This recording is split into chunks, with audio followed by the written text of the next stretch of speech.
Hello everybody, today I wish to talk about unboxing. To be more direct, I guess it's more myself and unboxing, like the sort of relationship, I guess you could say, that I have to unboxing as a whole, and why I've chosen to, do quite a bit of unboxing content on my channel. We'll also be talking about the general plan for the future with unboxing on my channel. There'll also be crafting footage, as you can see in the background, where I craft at least 100 cosmetics, and most of them are for you guys. And when I say that, I'll probably keep one of them. I will, as always, be unboxing a bunch of new cases or crates whenever they are released, so you do not need to worry about that, as well as getting out some early unboxes of a few of them, as I usually do, so you don't need to worry about that at all. Aside from that, I'll likely not unbox older cases as their own separate video. However, I might rarely do something involving unboxing if I feel like it, that isn't just, me unboxing the cases. It could be something along the lines of what I've done in the past, where godlike, based on my godlike, I'll unbox, or something like when I challenge Pyro to an unboxing tool. Stuff like that, they're still on the table, but I just don't want to make a video where the whole point of that video is just unboxing, older cases, I guess. As an example of this sort of mentality, I will unbox up to a max of maybe 5 cases when I stream, and that'll only be when truly epic moments happens, and I wish for the chat to be like more active around it, where it's like, oh yeah, that was an epic moment, isn't that worth an unboxing? And it would basically be like one unboxing per epic moment, and then with a cap of it being a max of 5 cases per stream, ideally only one. And then it would be like, when there's a truly epic moment, something that never seen before, some bullshit like that, that's an unboxing.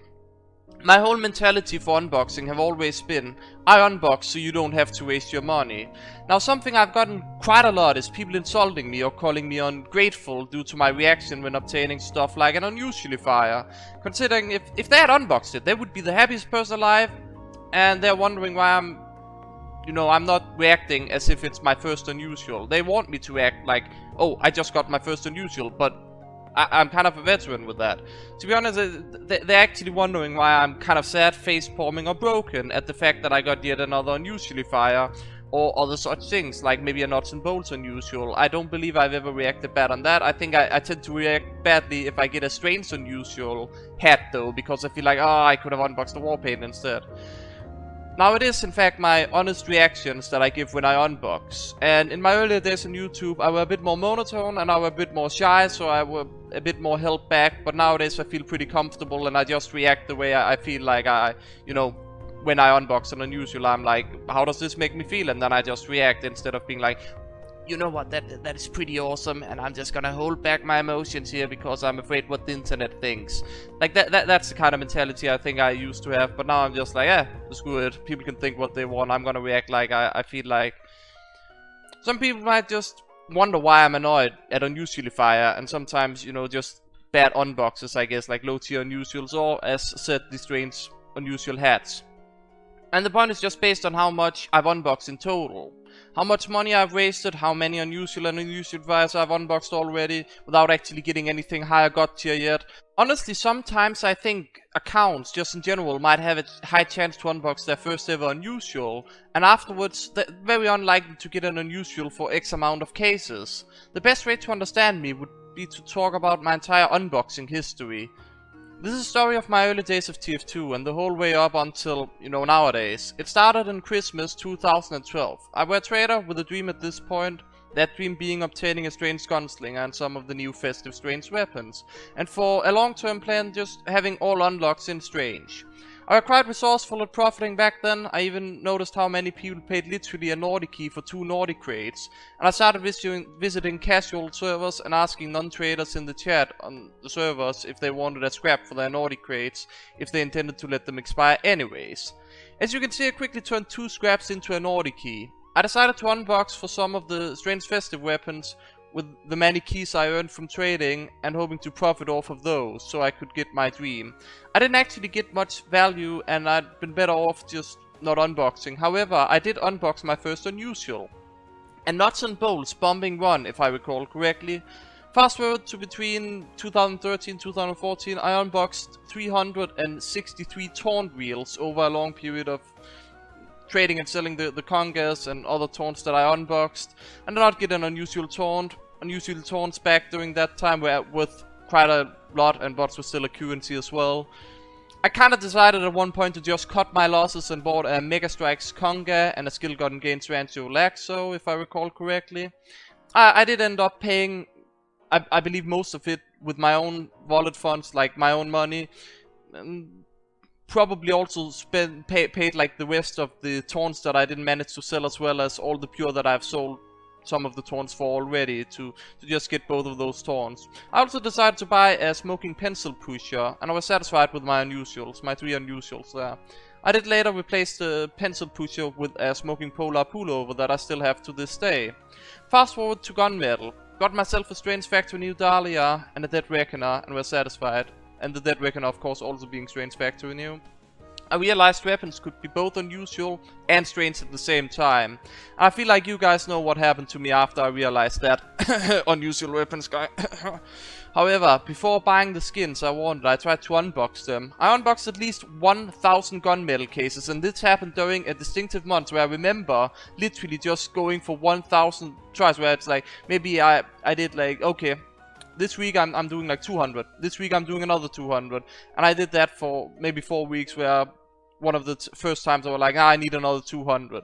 I did also unbox a few concealed killer cases during that time, and got nothing. Just in general, from all of those, I got nothing. So I decided the only sensible thing to do, quit unboxing altogether and just buy the unusuals I wanted. By the way, I did pay off my own wallet unboxing all of those cases, which was a terrible mistake. I should never have done it. I should have just bought my items, and then I would have much more money today. Fast forward to the point where I officially were the unusual weapons guy, meaning that I had 14 out of 14 available weapons in Strange Unusual. I got kinda bored with TF2. I felt like I'd done everything I wanted, and Musilk basically quit TF2 at this point as well. I'd uploaded a video almost a year ago at this point, on my YouTube channel. Recorded it with my phone, showing off my loadouts. I decided if Musilk quit, there might be a lack of a person doing regular gameplay, and which better person than somebody with a whole collection of amazing unusual weapons for, people to just watch while the game were being played. I remade the loadouts video that kind of were my original video, now with a complete set of unusual weapons, which is currently my oldest video on my channel that is available to be watched. And from there I went strong for, I believe, 3 years now. I recently kinda hit 3 years since my, oldest video on my channel that is available to be watched. And during those 3 years of YouTube, I kinda decided to pick back up unboxing rather early, actually, during my YouTube, because I was thinking, what videos do I want to make a lot of? And then I figured, you know what? My favorite YouTuber would always be doing some unboxing, at least to, maybe get some nice unusual. That would be cool. That would be like my ideal dream YouTuber. And I kinda decided that I wanted to be my own dream YouTuber. The YouTuber I'd say would be the best to watch, and even though at first I was learning a lot, I kinda feel like every upload I improve and become more and more my own version of the perfect TF2 YouTuber that I always wanted to watch myself. Honestly, I've been that YouTuber for at least a year now. I might not be perfect yet, but I'm good enough to get my own stamp of approval. Even though my videos from 2 years ago makes me cringe a lot, I guess. Now, during the time I've been on YouTube, about probably 10% of my content is unboxing, and my first many unboxing videos didn't result in unusuals, if I recall correctly at least. But after a certain while, I started getting unusuals, and especially after unboxing my first unusual weapon, being the Energy Orb Aquamarine rocket launcher, I felt like I could consistently crank out an unusual if I unboxed around 100 cases or crates. Now originally I was truly happy for all the unusuals I unboxed, but the more you unbox and not profit, the more you get kinda sad and bitter about getting an unusually fire, as an example, because it means you didn't even have the chance to succeed there. If it would have been a hat, you'd be wanting it to be a high tier effect. If it's a weapon, you'd want it to be Strange Factory New, maybe a good grade. Getting an unusually fire just means that you get screwed over, as the other item could as easily have been the unusual. I of course also started getting an unusually fire curse after I had mentioned that I've not gotten an unusually fire for quite a while. But I didn't actually want one, whereafter I unboxed an unusually fire right after having finished that sentence. Kept unboxing them for quite a while. Now with all this information, and especially if you watched my unusually fire curse montage that should be playing in the background right now, you might understand why I'm not all too happy to see yet another unusually fire unboxed. As a result to all of this and how people seemingly get the wrong idea, I feel like cutting down on unboxings because my reason for unboxing have always been that I unbox so you can see why you shouldn't. And honestly, it seems like people just see that I unbox an unusual. They don't care how much money I wasted, it's just the fact that I unboxed an unusual. They don't care that I unboxed probably 100 of them and is yet to get anything actually worth something. All they see is the guy got an unusual, so I should unbox as well. I've had quite a lot of people thanking me for inspiring them to unbox as they got their first unusual quite quickly or even a god tier, which brings me to the point that I honestly feel like the first unusual you unbox might be rigged to allow you to unbox it easier. However, maybe it's not the case for every single Steam account. Therefore, should you decide to unbox, try to limit it to around maybe 10 crates or cases, at max 50. If you get nothing, you should honestly stop. You likely won't ever get anything.